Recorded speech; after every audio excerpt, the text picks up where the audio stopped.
How's it going, everyone, and welcome to my personal guide on how to brew high alcohol kombucha. Now, this in no way is a comprehensive guide to the subject, but I found a scarcity of info on this specific style of brewing, so I at least wanted to extend my process for anyone who may be interested in learning. Let's begin with a quick overview of what kombucha is. Kombucha is a fermented varietal tea drink that is believed to have its origins from Northeast Asia as well as Russia. It is traditionally a probiotic-rich and sweetened black or green tea fermented using a SCOBY. SCOBY, of course, meaning symbiotic culture of bacteria and yeast. This being very similar to what's used in vinegar making with mother of vinegar.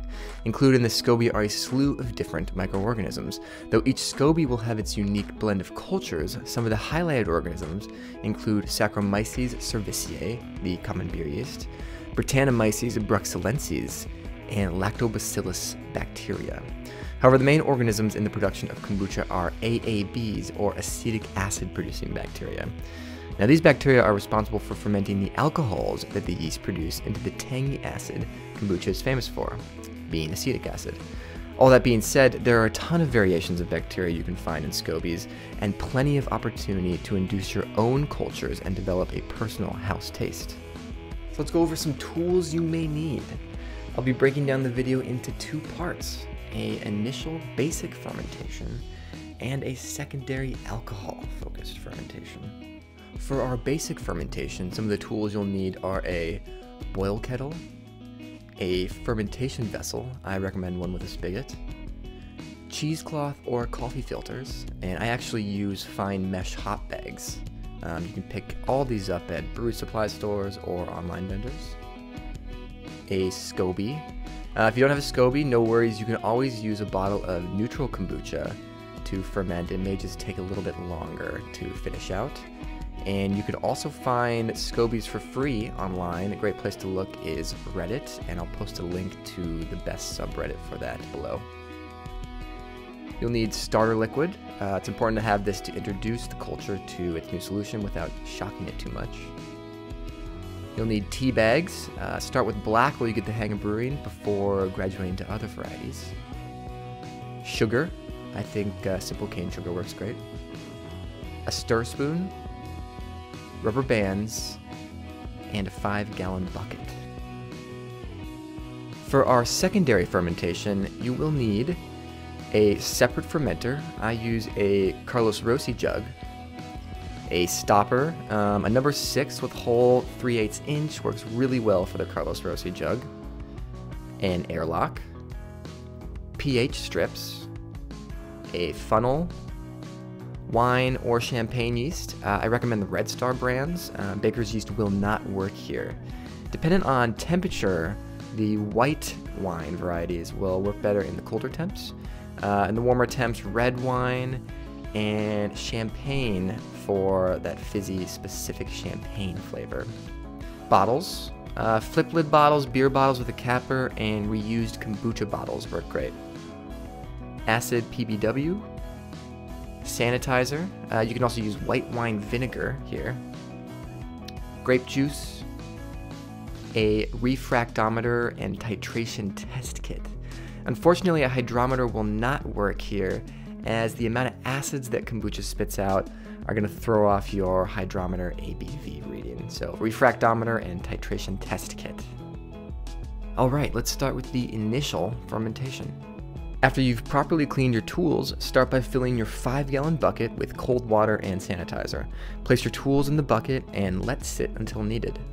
Next, pour 1 to 2 gallons of water into your boil kettle. I like to let it sit overnight to let the chlorine evaporate, but you can use distilled water or a Brita filter just as well. It's important, though, that if you are using municipal non-spring tap water, that you take some sort of measure to reduce the chlorine, as chlorine can really wear on the SCOBY over repeated use. In order to truly coerce the most amount of alcohol out of our kombucha, we need an extremely healthy SCOBY. You can also fill your boil kettle with a little extra water initially and boil 10 to 15 minutes longer before adding your tea. This should evaporate about 90% of the chlorine. Turn your burner to high and start boiling your water.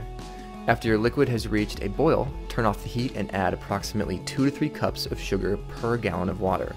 Stir this around until completely dissolved. From this point on, as the water cools, remember to be extra cautious of sanitation and cleanliness, as we're now at a stage where other unwanted microbes can be introduced into our ferment.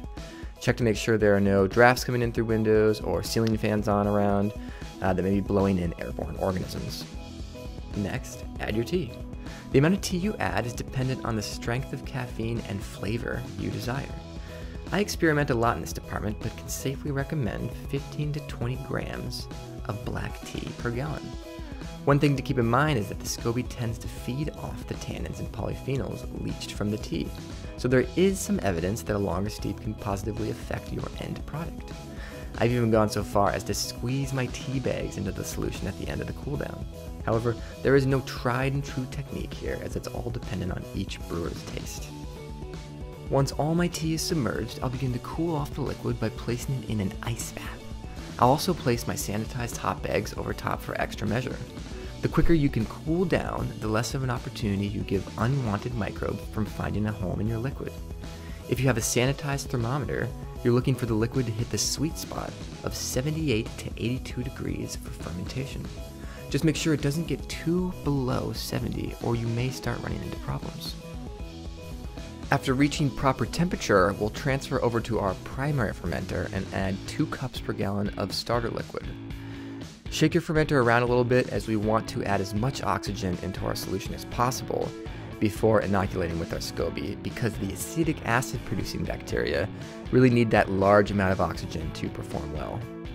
After shaking, add your SCOBY into the liquid, then place your chosen cover over the top of the fermenter and secure it with rubber bands. We'll want to let our kombucha ferment in the most temperature-controlled environment as possible, away from any sun or UV rays. A closet or basement is a great place to do this, but as long as it's dry and dark, most rooms will do the trick. If you live in a cold climate, wrap your fermenter in a blanket or place on a heat-controlled pad before storing for fermentation. During the fermentation process, it helps to agitate the fermenter every few days, because we don't want a buildup of CO2 in solution to get trapped at the head, preventing our culture from obtaining its necessary oxygen and nutrients. A simple shake will do here. After about 7 days, check to see how your kombucha tastes. It may still need more time, but your best gauge for this is how similar it tastes to the neutral kombucha we use for our starter liquid. Sometimes it may take up to 14 days to fully ferment, but ideally, in a perfect environment, kombucha should be fermented around 10 days. These time variations, of course, are dependent on your ambient temperature around the fermenter as well as personal taste. The SCOBY can look pretty crazy after 7 days, but don't fret mold growth unless you see blues or greens on the top of your culture. Very dry spots on the top of the SCOBY can also indicate mold. Remember that mold is always dry, fuzzy, and always on the top of the SCOBY. Mold, however, is extremely rare in kombucha making and only tends to occur in under-acidified or cold fermenting environments. Most likely that black spot you see is just a stray loose tea leaf caught in a layer of the SCOBY. Now that our initial fermentation is done, it's on to our secondary fermentation and alcohol production. Once your kombucha is tasting how you like, use your pH strips or a pH meter and test the level your liquid is at. It's recommended that the pH is not below 3.0, both from a health and yeast environmental perspective. Breaking below 3 is going to make it really difficult for our secondary yeast to get going. So if everything is looking in place, it's time to move over to secondary fermentation. Make sure your fermenter is cleaned and sanitized before adding the kombucha. I like to give it a hot water acid bath for about an hour before rinsing and letting my vessels sit in sanitizer and cool water for 24 hours before dumping and inverting to air dry. Dispense out your fermented kombucha into your secondary fermenter, but leave about 2 cups of liquid in the initial fermenter. Cover secondary with sanitized tin foil, and we'll deal with that in a sec. If you want to check the amount of alcohol you have in your liquid, you can first measure the TA, or titratable acidity, with an acid titration kit. Then use a refractometer to measure the Brix and subtract the volumes of TA from your Brix reading to gather an initial alcohol level. On the bottom of our initial kombucha ferment, you should see some particulates floating or resting about. What kind of looks like sand is actually yeast that is flocculated out of fermentation. This yeast is dormant but still very much alive and will be super helpful in increasing our alcohol content on our next batch, as it's already conditioned to the kombucha environment. Yeast gets stronger each generation, so every batch that you make with it will have a stronger alcohol and acid resilience. At this stage, I tend to also have my next batch of kombucha cooling and ready to dump into this fermenter as the space opens up. But if you aren't ready for another brew, you can always place this yeasty starter liquid into a sanitized bottle and store in a fridge for later. After we've moved our fermented kombucha into our secondary fermenter, let's get started prepping our next yeast. Measure out 1 cup of filtered water into a boiling pot and turn on the heat. Once the water has reached boiling, turn off the heat and add 1 cup of sugar. Mix until completely dissolved and let cool until about 100 degrees. Depending on the type of secondary yeast you are using, this temperature may vary, but the proper temp per strain should be listed on the back of the dry packet. After our temperature is reached, we'll add in our wine yeast packet and stir into solution. Grab your funnel now and pour your newly activated yeast solution into your secondary fermenter with your kombucha. Since wine yeast tends to enjoy fermenting lots of different sugars, at this point I will usually add about 1/3 cup of organic pressed grape juice into the secondary. You could add other organic juices, but keep in mind that you still may want to add fruit or other adjunct flavorings after secondary fermentation is complete. After everything is all poured in, place your stopper on the head and fill your airlock with a sanitizer and water solution. Cap stopper. Store your secondary kombucha in a similar environment as before and check back in a couple days. After 5 days or so, you should see activity in your airlock and bubbles raising from the bottom of your fermenter as the yeast begins building alcohol into your solution. Since there is now a lack of oxygen in the vessel, the acetobacter is no longer able to thrive and produce as much acetic acid, so the new wine yeast culture is able to thrive and produce ethanol from our new sugar source without having to compete as much. So try not to check your kombucha at this stage, as we want to keep the environment as anaerobic and sanitary as possible until we deem terminal gravity has been reached. After 3 to 4 weeks, and when you no longer have bubble activity in your airlock, pull out your kombucha for sampling. The kombucha should taste slightly hot or alcoholic, as well as quite a bit more acidic than after our initial fermentation. Do know that once you open up your kombucha for sampling, I recommend not reapplying the stopper for fermentation, as oxygen is your biggest enemy during this part of the process. Too much oxygen exposure may begin to spoil the drink to taste overly vinegary or cardboardy. If you tested the alcohol of your liquid before, go ahead and again use the acid titration kit and refractometer to measure your final alcohol level. And note that the ideal general consensus is around 4 to 5 volumes of total acid. Now that your alcoholic kombucha is done fermenting, you can add flavoring adjuncts if you'd like. Depending on what you add, this addition will most likely be used as another sugary fuel source for the culture to produce more CO2. Let your mind run wild here, as secondary ingredients can be the most creative part of the process.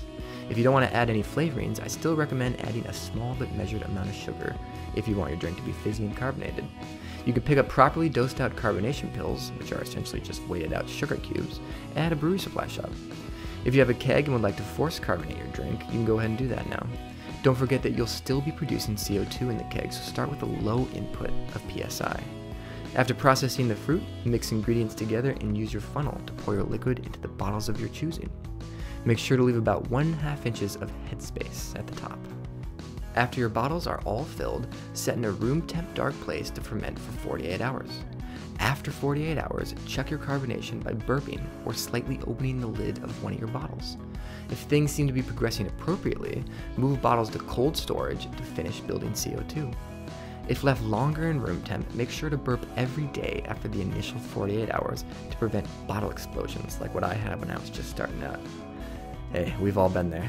After a couple more days, your high alcohol kombucha should be carbonated up and ready to enjoy. And that's it, guys. That is my process for brewing high alcohol kombucha. I hope you all enjoyed the video and at least picked up a trick or two. Feel free to comment any thoughts or questions you may have. I sincerely thank you for taking the time to watch and wish you all the best of luck on your kombucha brewing adventures. Cheers.